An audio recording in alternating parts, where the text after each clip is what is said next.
Want to make a podcast? Spotify's got a platform that lets you make one super easily, then distribute it everywhere and even earn money, all in one place for free. It's called Spotify for Podcasters, and here's how it works. Spotify for Podcasters lets you record and edit podcasts right from your phone or computer, so no matter what your setup is like, you can start creating today.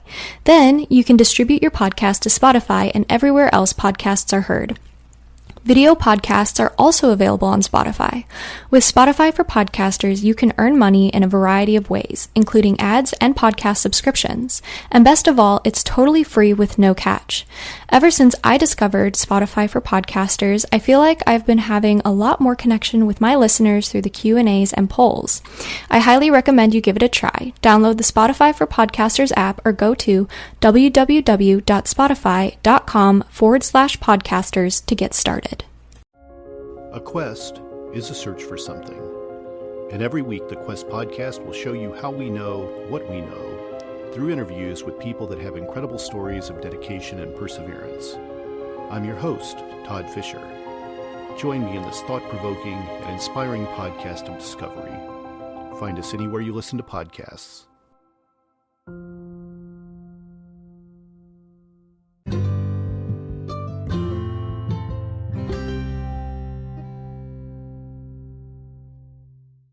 Hi, everybody. Welcome back to Season 3 of A Catholic's Perspective, the podcast all about being a young Catholic surviving in a secular world.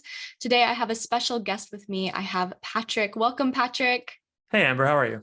I'm good. How are you? I'm doing well. It was an early morning for me. I don't, you know that I have a son, correct? Yes. Yeah. No, okay. wait, no, I didn't. Wait, what? Oh, you didn't? No. Yeah. So he's new. He's about 9 months old. And apparently at about 9 months, they go through a sleep regression where they forget how to stay asleep. And so Leo has been waking up. And it's different though, because when he was a newborn, he would wake up and he would scream. But now he just wakes up and thinks it's really funny. He's like, we're like, Leo, go back to bed. And he's like, no. It's great. I love babies. Yeah, he's so cute. So fun. How did you guys pick the name? I was reading Rerum Novarum at the time, and I was like, Leo the 13th, let's do it. And Phoebe was like, okay, Leo the Great. I'm like, no. He's named after Leo the 13th. So we have this never-ending battle. But yeah, he's named after St. Leo the Great. I love that so much. That's awesome. Well, I guess because my listeners might not be that familiar with you, did you want to introduce yourself and tell them a bit about yourself? Sure. So I'm Patrick. I'm a writer and podcaster and youth minister in Pittsburgh. I run a podcast called The Crunch. We've been running since 2016, so a very long time. We started it back when we were in college. And back then we were just college students who wanted a podcast by college students for college students. There weren't many around at the time. And yeah, he tweeted one day, I could talk for 30 minutes about Catholic dating. And I said, me too. And he was like, want to start a podcast? And so we did. We had never met or talked before our first episode. Yeah, we've been recording every week since then. He was in my wedding party. I was in his. It was great. Wow. We met you've been on the internet for a while. Is that correct? A little bit, yeah. Were you on Twitter back when there were like anonymous Twitter accounts, like anonymous Catholic Twitter accounts all over? So that's what we were. He and I met through that. And we started our podcast the day before that all ended. It all ended because a guy got catfished on Catholic Twitter. Did you hear about this? I did. Yeah. But I forgot about it. Oh my gosh, that's so funny. So a guy got catfished by a girl who was like this Catholic girl on Catholic Twitter. And so then we were all like, oh, maybe we should stop being anonymous on Twitter. And so we stopped being anonymous. Oh my gosh. Yeah, it was very fun. So funny. I think I was anonymous on Twitter for a little bit too. I just had like a picture of like Belle or something, and I would like Photoshop it to look more like me. Mm-hmm. But then I think around the same time, I was like, ooh, that's probably not the best. Yeah. It was all of a sudden, it was all called into question. And I remember like these Catholic celebrity people, the speakers and stuff were like, there's so many anonymous Twitter accounts. Like, yeah, you guys have no idea. Yeah. We're a whole brand, baby. Oh my God.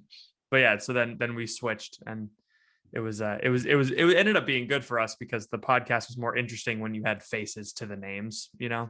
So right. Yeah. Yeah, no, that makes sense. Wow, that's awesome. And then you're also a speaker, right? And you've written some books, correct? So yes, I am a speaker. I have not written a book yet. I Okay. just recently signed a book deal, a book contract Ooh, with Pauline Press, okay. Pauline Media, the Daughters of St. Paul.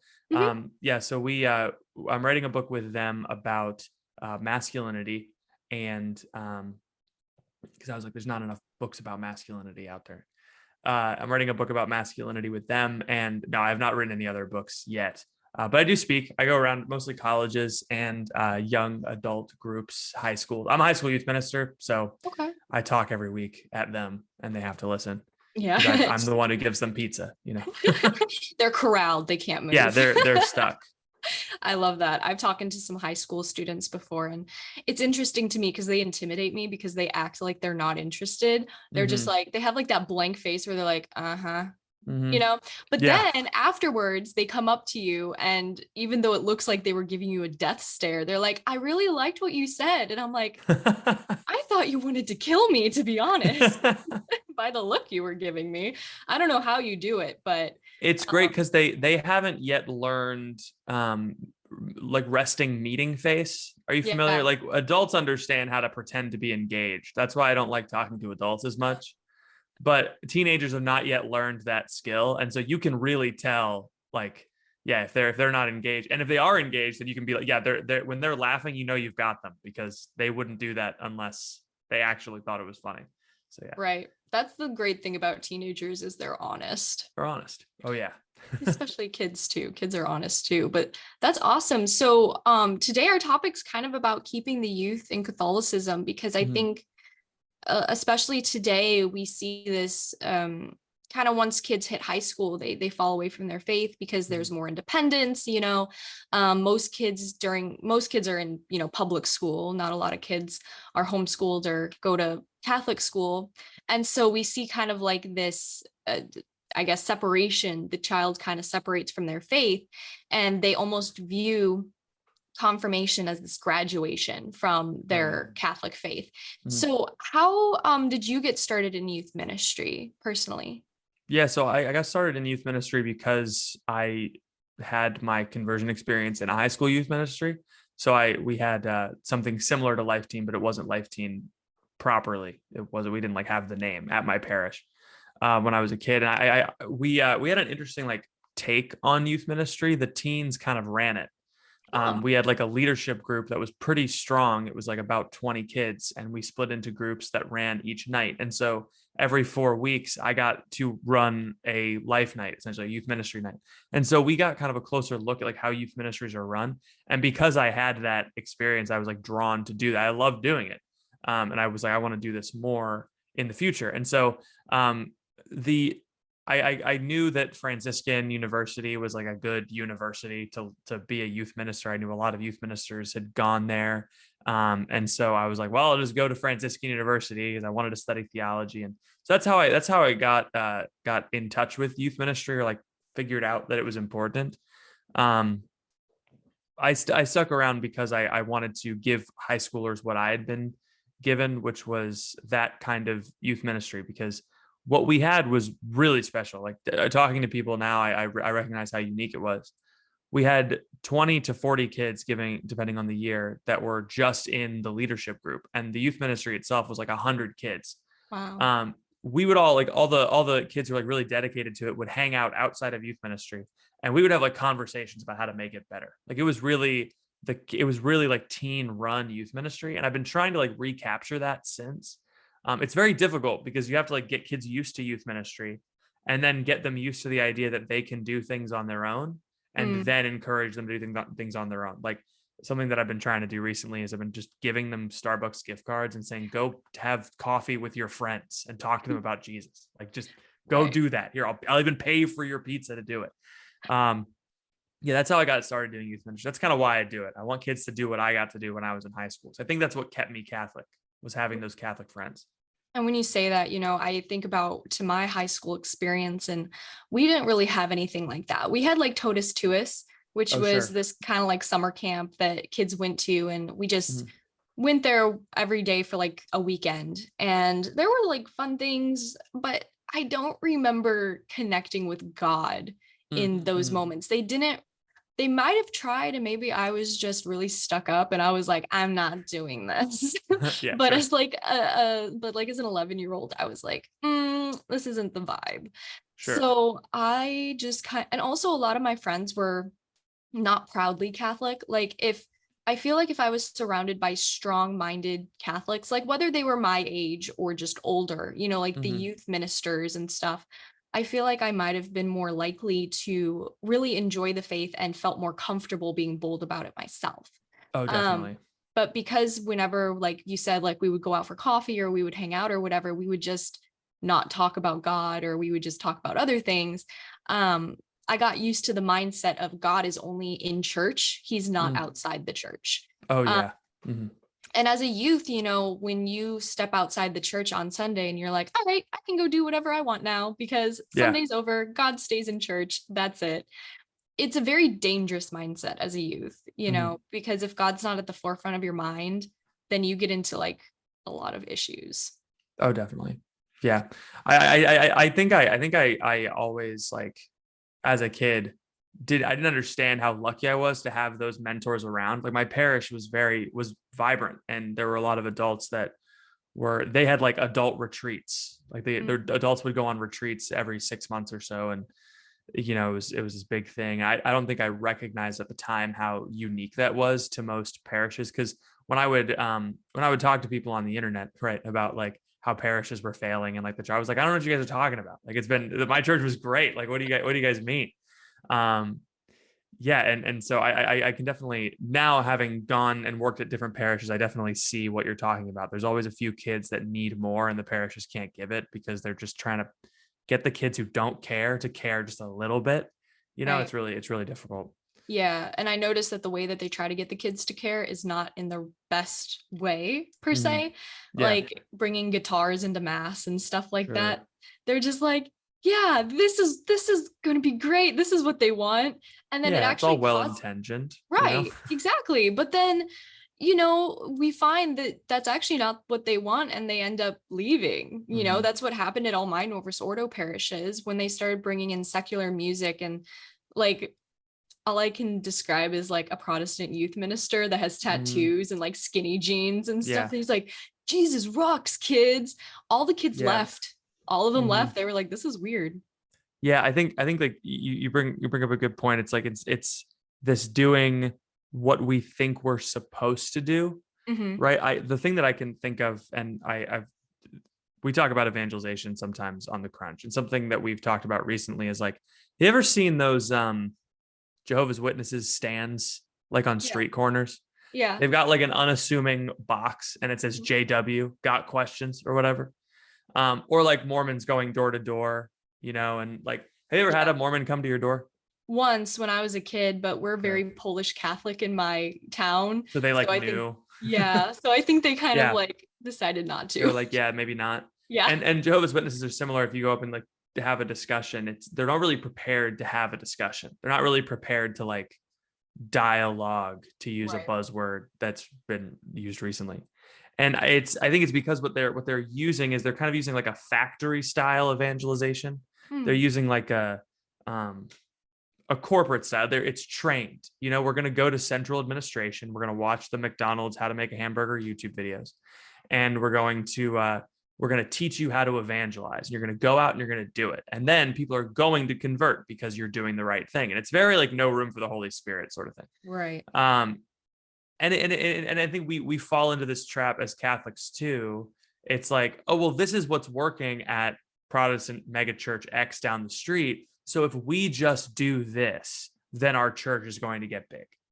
But like, you don't take into consideration the external factors, right? Like megachurch X down the street pulls Christians from all over the metropolitan area. They're willing to drive 30, 45 minutes to mass. Your parishioners are not willing to drive 45 minutes to your church. They're driving 10 minutes to your church. And so like, you doing the thing that megachurch does is not going to get your parishioners more engaged. That's just, it's a false equivalent, or it doesn't follow. And yeah, I think you're right. There's a lot of attitude in the church of like, this is what we should be doing, because if we do it's like if we put our right foot in and put our right foot out and do the hokey pokey and all that, then people will finally come back to church. But that's just not how it works. And it's a Right. bummer. I wish I was in more control over people coming to church and loving Jesus. I'm not. I'm not that guy. Right. I also think like the fact that we don't have as many options these days, not like options as in like, oh, what a, church looks like, but most churches don't offer, the TLM. Mhm. And even though it's kind of hard because if you look at like a really, really modern Novus Ordo parish where, it kind of looks like an office building, let's say, and you walk in and somebody's priest is performing or not performing, celebrating the TLM, it just looks wrong, right? In a sense, it kind of looks wrong. But I've seen an increase, at least in my area. I have I have about 6 TLM parishes in my area. It's a lot, but like they're spaced out, kind of. Mine is about an hour away, and then there's a couple others that are like 30 or 40 minutes away. But something that I've noticed is that the youth love it. The youth are always at the front. They go to their classes. They want to go to their classes. I remember overhearing a teenaged boy asking his mom if they could come here for their actual parish, because I guess they were just there visiting. Yeah. And it's just interesting to me how the youth really is craving Jesus. They just don't know it because they don't have the option of a reverent, beautiful church, in a sense. Not saying that certain Novus Ordos can't be. I've gone to beautiful reverent Novus Ordos. But that's something I have noticed. And I guess my main question here now is, it's like, how can we engage the youth into Catholicism from your experience? Yeah. So I think you bring up a good point about, the reverence is really a big part of it. I mean, when it comes to the drawback, right, to being like, well, we're just going to ape a mega church and try to just do the things that they're doing, is it makes you ask the question, why go to a Catholic church if this is just available somewhere else? Like what makes it different? And I think one of the easiest ways to see the sparse difference in a Catholic church is the TLM. I think that's true. I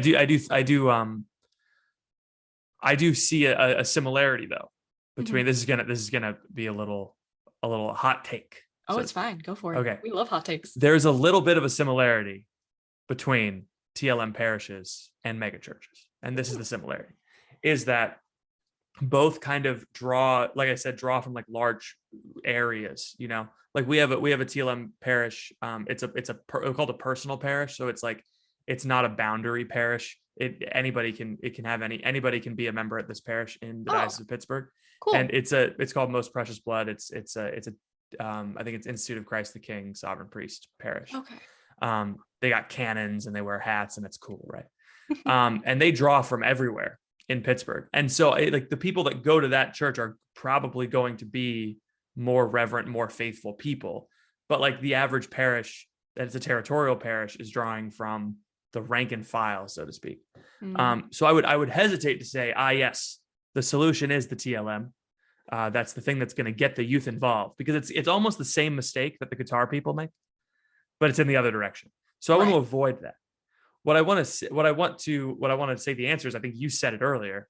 I think the answer is just like having the faith be something that's practiced outside of the church, right? Having the faith be something that's lived and God is experienced in the day to day. And that's what we've been trying to do on the Crunch recently, is we've been trying to like steer away from the Catholic podcast mold, right? Because what we found was a lot of our listeners were calling in and saying, not calling in, they were texting us, because it's, they were messaging us and saying like, hey, I'm Catholic because of you guys, which is not true.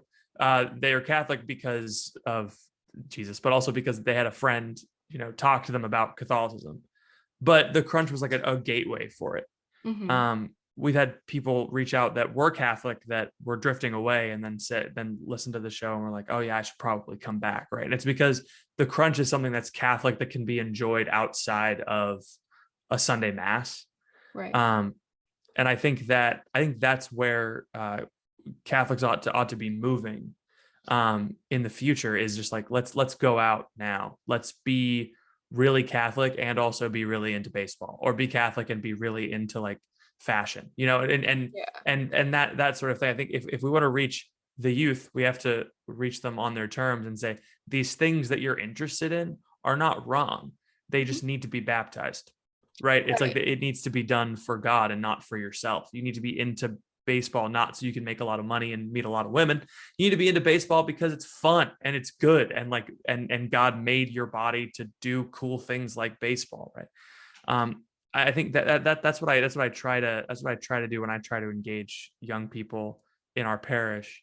Is I say young people as if I'm not one, the high school young people. I try to help them understand that like the Catholic faith is something you can live in your whole life, because when you're busy living your whole life, you're going to forget about Catholicism, unless Catholicism is something that's married with your whole life. Does that make sense? I feel like I was talking for a long time. No, It does. And I think it's interesting too, because of the fact that there's this division between the church and the world. Right. Mm-hmm. And there is obviously a line, like we are in the world, but not of the world. Like, obviously, the world is thy ship, not thy home, as St. Tristan would say.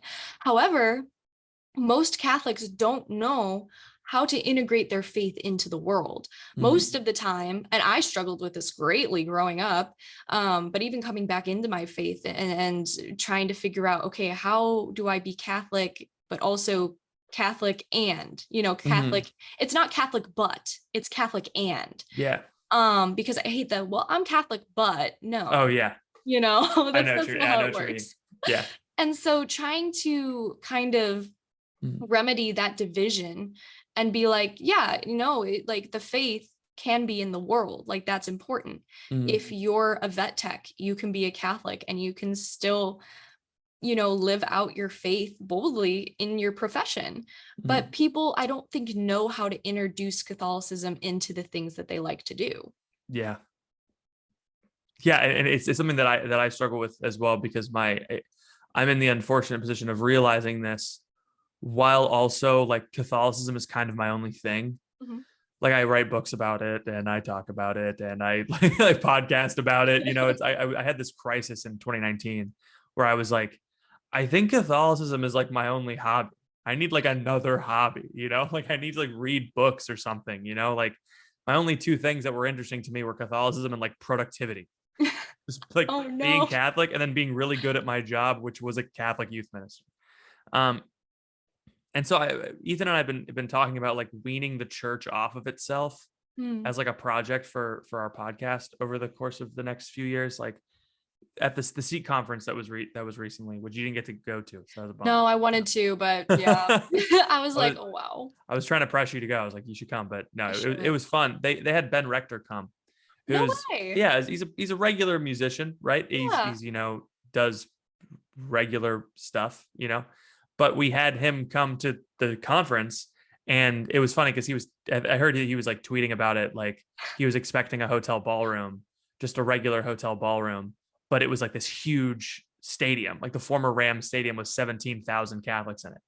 And like, that's such a witness that like you can witness to this guy who's a normal guy, who's a Christian, but not a Christian artist, who has a platform. Right. And like, there's no need to bring in an artist just because like, we don't need to just bring in Catholic artists or even Christian adjacent artists. We can bring in, Bruce Springsteen, he's a former Catholic, right? We can bring in people that are maybe not Bruce Springsteen for a youth conference, but you know what I'm saying? I think this is a good direction that the church is moving in, is that our Catholic culture is no longer, it's developed. It's here. We have a Catholic culture. I would think we have our own tendencies and our own familial squabbles. Right. Are little different like ways of living this out, but it's becoming not siloed and isolated anymore. We're moving out into the real world where people can see the Catholic culture as a way to live life that's more fulfilling than the average American monoculture. Right. And I think that's important for kids to know that like being a Catholic does not mean you're outcast. I think they kind of view it as an isolation. Like the only friends I can have are Catholic. The only thing I can do is in the Catholic Church. Like outside of Catholicism, like if I do dance or if I do any of these things, my faith cannot show through because I will be ridiculed for it. And I mean, that's true to an extent. You probably will be picked on a little bit because that's just the way the world is right now. They're just picking on Christians and like in general, like you don't just have to be Catholic. It's just kind of a vibe. But eventually you figure out the median, you know, in which to go to. Like you'll find how to avoid certain people and what people you actually want as your friends, the kind that maybe they're not Catholic, but they're understanding. I have a best friend of 10 years, and he and I, we've always just been friends, and he's been Baptist and now he's kind of more evangelical, but he's always been very respectful of Catholicism. We've never had any problems ever. And I've always been very respectful of him. And I think respect can play a big role in these kids. And when you're in high school, you're kind of figuring that out a little bit. Yeah. I mean, I remember when I was in high school, I had to choose between the leadership thing at my youth ministry and this theater program, community theater that I was doing. And I ended up choosing the leadership thing in youth ministry because I wanted to do that more. Right. But like, it was very, it was interesting. Like looking back, that switch of like going to this community theater. Hey, the theater world is pretty not Catholic. There's a certain kind of person that does theater that might not jive with. Yeah. But like in the theater world, there's a lot of conversations about being gay. There's a lot of conversations about women's rights and all this stuff like in theaters kind of baked into the culture. Right. And so being like an Orthodox Catholic in that world was kind of a contradiction, right? Like people knew about my Catholicism, and like some people wrote it off because I was young and they were adults, but other people took it seriously and had conversations, and they were like, wow, like you're very respectful, even though you're Catholic, and you're not like outright condemning me or like shunning me because of who I am. And that may have been how they've experienced it in the past. But like you're like, you know, I would have conversations about sexual ethics that were more broad, instead of like, you need to stop doing this because it's bad and sin, instead of like talking like, hey, have you considered that this might not be healthy? You know, that sort of thing. And so that was a witness. But like in my youth, it was probably like a very scary thing. It was a scary thing. It was probably something that I purposefully ran away from, just because it was difficult to go in and be challenged, you know, 3-4 times a week. I mean, we were doing shows Thursday, Friday, twice on Saturday, twice on Sunday, Monday night. Like this is like a business, a theater business. And every show, like I would have these conversations backstage with people, and it was very hard. And I can't imagine what someone who lives outside of the Catholic bubble would experience. But like, we have to do that. The mission field is like right outside of the doors of the church right now. You know, sometimes it's right off the altar rail is the mission field. You know, like the front row of the pew is mission field. I've noticed that too quite a bit, because even though like at the time I wasn't a practicing Catholic, I would still say I'm like, oh, I'm Catholic, but I'm just not practicing. You know, like I'd still use it, you know, as a title. And a lot of people, you know, they would kind of challenge me on things, and I was like, well, I don't know, because I'm not practicing. So how am I supposed to know? Yeah. But I think it can be pretty scary for the youth. What do you think are some like the biggest issues the youth are facing currently in our culture? Because there's a lot, but have you noticed anything in your job that has come out? I would say, ironically, one thing is not many have Catholic friends. So like a lot of them are living in the exact opposite situation that we're describing, where it's like, I would love to bubble myself off for a little bit. You know, I would love. So that is one problem. I think another big problem that I've seen is that they don't. I gotta think. I know this was on the question list. No, it's all good. I didn't think through this one, because I don't want to give a surface level answer. I want to give like a real one. I think one big problem that my teens face is, I mean, it's the same that teenagers are facing, but it's like it's pulling them all away. They're being told that the thing that's going to make them happy is if they are free to choose to do whatever they want, like anything that constrains on their choice. And this is like not just a pro-choice, pro-life thing, although it is that. It's like in general, you know, it's like, you know, you can be whatever you want to be was like a song on Blue's Clues when I was a kid. You know, it's like this has been a mantra for Americans forever. I mean, and it's, I think that that conflicts with the gospel message of like, you can be anything you want to be, but like you're supposed to be a child of God. Like there's like you're supposed to be this. And so like I think they're battling with this narrative of, you know, man was created to love God, rebelled, and Christ saved us and man is called to like submit to God. That counter narrative is that the counter narrative of the gospel is battling against the dominant narrative of man was not created. He just kind of exists, and existence precedes essence. So he can just choose whatever he wants to be. And so you have to be able to choose whatever you want. And so we're going to remove all barriers, social, biological, like all barriers between you and what you want to be. I think that's the biggest thing that teenagers are facing now. And I say that's the issue that everyone's facing now. It's just some people have already succumbed, so they're not really facing it as an issue anymore. Right. Well, no, I mean, I've noticed that too quite a bit, because relativism is so big in our culture these days. Indeed. And just do what makes you happy. And the youth see that all the time on TV and video games and, and in a way, like they have this want to be an individual, to be somebody in this world who's unique. And, they have this want and desire to be loved, but it's disordered, because the world has kind of disordered that in our kids. And I mean, I never actually thought about it that way, because I always thought, I'm like, well, they have the LGBTQ issues, they have like all of these pressures from social gatherings, like peer pressure, they have school, and they have anxiety and depression. And just recently a 5-year-old shot his teacher. I heard about that, yeah. For a 6-year-old. And I'm like, what is going on? But the fact of the matter is that I think it really starts with the parents as well. The parents, because the church isn't just at church, it's at the home too, right? Our house is also considered to be a church. And when the parents are not feeding the children the faith, the children fill that void with other things that are on the internet and that are on TV. Yeah. And it's interesting to see the kids who don't know any better try and fill that void with something materialistic, because that's all they're given.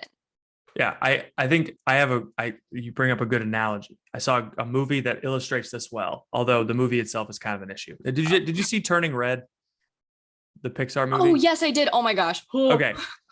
So I love that movie. Gyrating, Mom. I love that movie because of like what it reveals about like the world that we're trying to build for the kids, right? So for those of you who haven't seen it, it's about a little girl who's a Chinese Canadian girl living in Toronto, and her mom is like the guardian of this temple to like the red panda. All right. And so like, let's consider this to be like, it's a niche. No one else in the area has this religion, obviously. So it's like, let's move the pagan elements away, and we'll say like, this is a metaphor for Catholicism, right? She's brought up in this temple, and she just does the things. Like her mom's like, you got to do the chores, you got to do this, you got to do this, you got to do this. And she's never told why. She's never told about the panda spirit until it's too late, right? She's never told about this like secret arcane magic that her family is a guardian of until she's 13. Like she wasn't brought up and told like the mysteries of the sacrament, so to speak. And then when she becomes 13, she doesn't want the faith of her ancestors anymore. She wants to be an individual. Right. She wants to go to the boy band concert. And she rejects the faith of her ancestors so that she can be who she wants to be, which coincidentally is everyone else. Like what the theme of the movie is like how she needs to separate from her mom and become her own person. And this is the problem with the movie, is that it's like, no, the girl is right. The little 13-year-old is right. And her adult mom is wrong. Right. The little girl wants to be an individual. She wants to go make her own way. And I just thought it was ironic because she wants to rebel and be unique. But what's actually happening is she's rebelling from something that's unique, her parents' traditions, and into something that's very not unique. She goes to a stadium with tens of thousands of adoring fans of this, bubblegum pop produced by a company, musicians, right? There's really nothing unique about what she wants. And so I think that the issue that teenagers face is they're fed this manufactured narrative of rebelling, but what they're rebelling into is subservience. Right. They're rebelling into consumerism, right? Like they're rebelling away from something that would make them unique, the tradition of their fathers, right? And into something that just makes them like everyone else.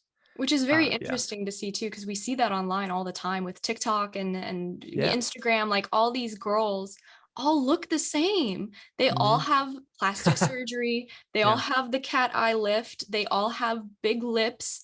And I'm Mhm. like, those features that were passed down through generations, through centuries from the Mhm. very first ancestors, you just ruined them Mhm. forever. You You're can't get changing that yourself. back. Yeah. Yeah. And It's now in order you're to look like everyone else. Yeah. right. And now you're cookie cutter. And it's just Mhm. interesting to me how how society can just lie to us and we just instantly, I'm like, yep, Mm. I'm going to be different. So I'm going to be like everybody else. Like that's Oh yeah. I went to the mall. I went to the mall on Saturday, and all the boys had the same haircut.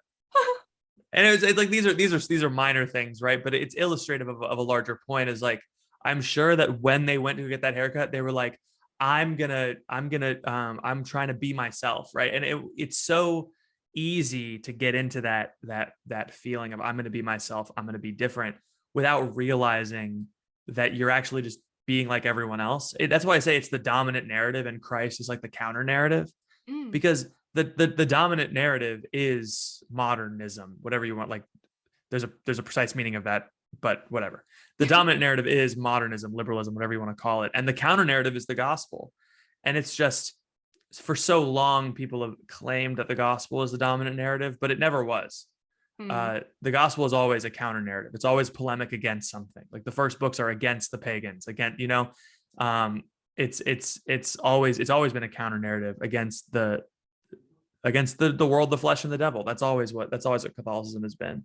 And so if you really want to rebel, by all means, be a Catholic. That's Go the other way though. yeah. I always love the term I'm so quirky and I'm like, no, you're not. No, none of us are quirky. We are none of us are individuals. Not even me. I am an NPC, as the saying goes. Well, also I feel like as Catholics, we have that thing of like we want to be different. And the best way to do that, is to look at the saints because Mhm. each of us have our own individual strengths and God gave us the saints to have somebody to relate to. Oh yeah. Some like I relate better to Saint Francis of Assisi than I do Saint Therese of Lisieux, or I Mhm. relate better to Saint Joan of Arc than I do to Saint Teresa of Avila. And that's why You they're strike me not as a cookie Joan. cutter. You strike me as a Joan. There's four ways that a girl can go. It's Joan of Arc, Teresa of Avila, Mary Magdalene, and Therese of Lisieux. All right. It's whether you have a past or don't have a past, and whether you're a big saint or a little saint. Big Uh-huh. saint has no past is Joan of Arc. Oh my gosh. Little saint has no past is Therese of Lisieux. Big saint has a past is Mary Magdalene, and then big saint has no past is Teresa of Avila. I think that's no way. Oh my gosh, that's so funny. I flipped it around, but it's I get it. yeah, you got it. We were talking about this on Twitter the other day because Really? someone was like, everyone's either like a Joan of Arc or a Therese of Lisieux, and my friend Riley was like, no, I'm a Teresa of Avila, hands down. I love that. That's Yeah, so crazy though, too. But I mean, doesn't that help though so yeah, much to you know that can we have be. someone to relate to? Yeah, the saints are like these individuals, like in the true sense of the term. They were uniquely called, and they became who they were because they were, the only person who's going to be able to make you the only person who's going to make you unique is the person who made you unique. Right. The monoculture is not going to make you unique. The Mm-mm. the narrative of like, oh, you got to rebel against the status quo, like that's not going to make you unique because everyone else is rebelling against the status quo. Once Disney Channel produced an original movie with a song about beating the status quo, come on, are you kidding me? That's 35% of Hollywood studios are Disney owned. You think they care about beating the status quo? Oh Anyway, my that's a High gosh. School Musical reference for. We love High School Musical. Yeah, oh High yeah, School we love Musical, High the School Musical. musical, the series, the lunchbox, the deodorant, the perfume. It It just keeps going. keeps going. We I love I that. I love the self own of High School Musical, the musical, the series. It's like, let's Oh yeah. just, It's it's just great. so interesting. And it's interesting too because I don't really watch cable TV, so I don't watch Disney Channel or any of No, that me neither. anymore. But like I went back and I kind of started watching it again to see like, oh, what went over my head as a kid, type thing. Yeah, And I'm like, there's so much like subliminal messaging in Disney, which as a kid you don't even notice. yeah, But I mean, Cody and Zach, like they have divorced parents. yep. There's they they're going after girls that are older than them by a lot. Well, Sweet Life is Zach and Cody. Sweet Life on Deck is a little different, but Yeah. it's just interesting to me how they kind of drop these things in, and it's so subtle. Parents don't notice really if they're not brought up in the early 2000s. They're, you know, they're boomers and they're born in the 1960s. They don't know about the internet. Like, not that they don't know about it, but it's not like you're being raised in it. Like, that's the first thing you know as a kid is Disney Channel. You know, they actually had a childhood and a life, and they lived through a lot of stuff. But I know a lot of today, like, kids are struggling with a lot of stuff, but what do you think are like their biggest strength now? Like, that you think that they can utilize? Like, what are some things that are strengths we can use? Yeah. I mean, the accessibility of good information is huge. Like, you can't deny that, right? I mean, like, the reason anybody can, I mean, it's goofy to say, but anybody can read the Summa for free on the internet. You know, it's like, it's just a matter of, and anybody can, you know, find explainers because they're going to need them, right? If you're going into it dry. I think one of the biggest strengths is access, but like, strengths and weaknesses tend to be, go hand in hand, right? So like, someone who's really good at making friends is also usually really bad at, like, they make too many friends, you know, that's usually hand in hand. That's personal experience. So I think in the similar vein, it is a weakness that we have access to a ton of information, because you need a lot of, I mean, it's like when you have a party pack of double stuffed Oreos in the house, you know. The strength is that you can eat Oreos whenever you want, but oh no, now you can eat Oreos whenever you want. That's not good, you know. Like, it's that's not personal experience. I don't keep Oreos in the house for that exact. That might be my personal reason. experience. Yeah, it's fine. It's fine. No, I completely agree too, because I almost feel like, in a way, when we had less information and it was all based off of personal testimony and things, we had more devout Catholics, right? Because it was a choice. Like, it was a hard choice, but it was actually a choice then. It wasn't something that you could just watch mass online whenever you wanted, and that doesn't fulfill the holy day obligation. But, you know, people actually had to risk their lives to have what we have today. The things that we take for granted, priests were killed for during World War II, and even before then, and during the French Revolution and the Protestant Reformation. Like, we were killed for our faith. And it was kind of interesting. I was reading a book not too long ago where in America, I'm pretty sure it was America, I'm thinking of something different. Anyways, Catholicism was more well known and Protestantism was the outcast. If you were Protestant, you were considered to be weird, and like, you did weird things and you worshiped idols and you did these things. And there was abundance of Catholics on every street corner. There were Catholics in rows and droves. And as time went on, and I forget who wrote this book, but I forget the book in general, but I remember reading about it, where this man, he grew up in, like, you know, the 1940s, 1950s, and there were Catholics everywhere. And if you were a Protestant, you were weird. That sounds about right. Cause like there were neighborhoods. I mean, like, Catholicism was immigrated and it was imported in, much to the chagrin of many Americans. Cause like American was founded on Protestantism, right? Like, we just know that. Right. And yeah, like, if you've ever been to Pittsburgh, it's like, it's so cool because you can see what neighborhoods were Catholic. Morningside, which is on the north, I think, of Pittsburgh. It's so cool because it was like my friend's dad immigrated from Italy. Like, he's a first generation. And when all of his neighbors are like related to him somehow, because all of the Italians came over, and his dad was like the last of the wave of Italians that came over, and they just built a church and they all walked to church. And so like, it must have been really hard to not be Catholic, because everyone's walking past your door and you don't have air conditioning. It's the summertime. So you're sitting outside, or at least the windows are open. They can see you're not going. So they're going to guilt you into going to church with them. Right. And like, it's the fact that we're so connected to this single source, the internet, is also a weakness in that we're not connected to the people standing next to us. So it's like, even though it's easier for us to get any information that we want, it's also harder for us to like keep the faith, because we're not in these communities. We're not in communities of faith. A lot of communities that we have are artificial. Like, we have artificially assigned small groups, or even youth groups are kind of artificial, because like, back in the day, youth group, you didn't need a youth minister at your parish. So all the teenagers lived in the same street and they hung out together. and they threw rocks at each other, or whatever teenagers did back then before cell phones. The fun stuff. Just hitting each other with rocks. Yeah, Cain and Abel, it's fine. It's a tradition. It goes way back. This is what I always say to people who are more traditionally minded like us. You got to be careful about tradition, because one of the oldest traditions is hitting your brother in the head with a rock. I love that. That's I mean, that's what started the Canaanites, but there it is. No, that's awesome. I guess kind of like, I know this isn't on our question list, but I guess the last question I would have for you really is, what would you say to parents whose children are kind of drifting and they don't know what to do? Mm-hmm. Well, first of all, this sounds trite, but I really mean it. It's like pray a novena to Saint Monica if you want. Like, just go real nuts on a devotion to Saint Monica, because she's like, that's her thing, right? Right.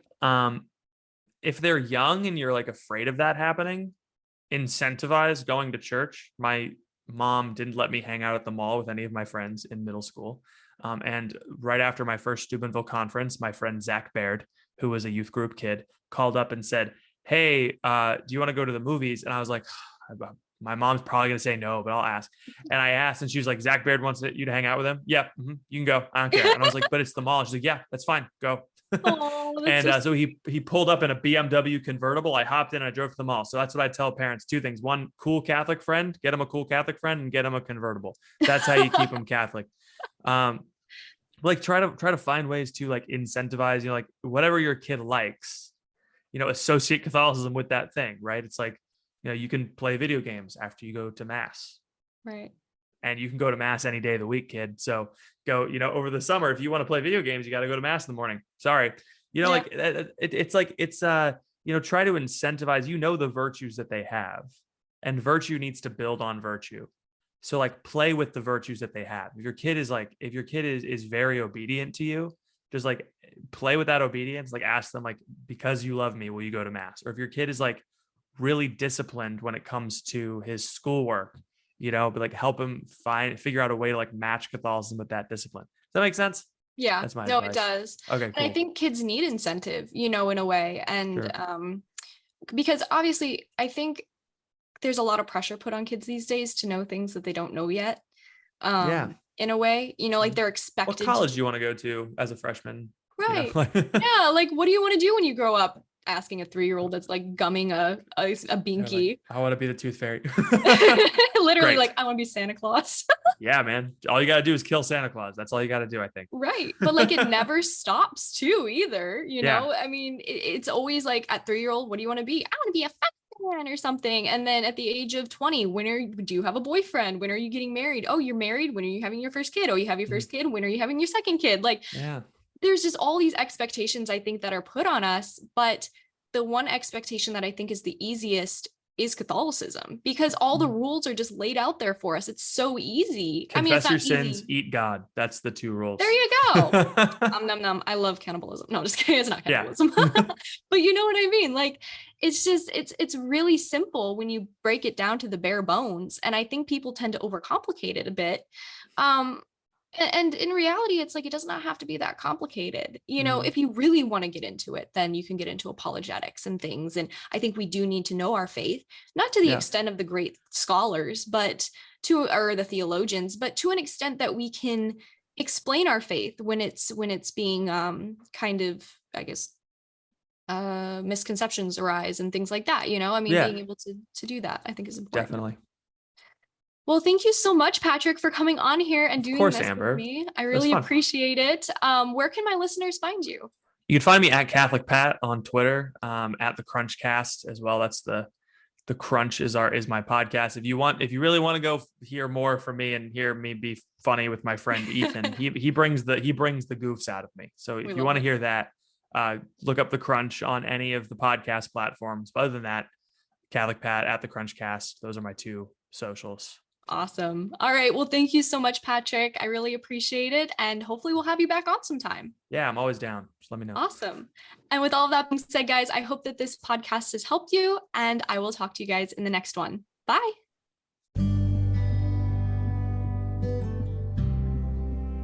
Thank you so much for listening to A Catholic's Perspective with me, The Religious Hippie. Make sure to visit my official website at thereligioushippie.com, and while you're there, be sure to sign up for my newsletter to keep up to date with my latest news and offerings. You can also find me on virtually any social media site as The Religious Hippie. Thanks for listening.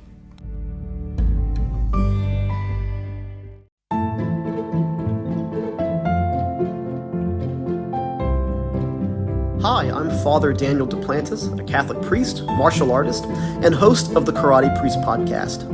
Have you ever wondered what the church teaches about different topics?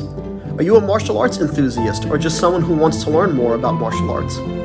I'd like to invite you to join me and many guests on my podcast as we cover topics of faith, everyday living, and martial arts on the Karate Priest podcast. 'Tis the season to shine with H&M. Discover the holiday collection and find fashionable pieces for your wardrobe or for under the tree.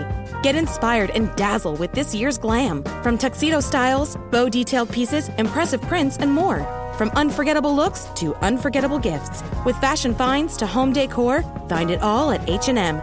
Treat your loved ones and yourself this season. Shop in-store or at hm.com.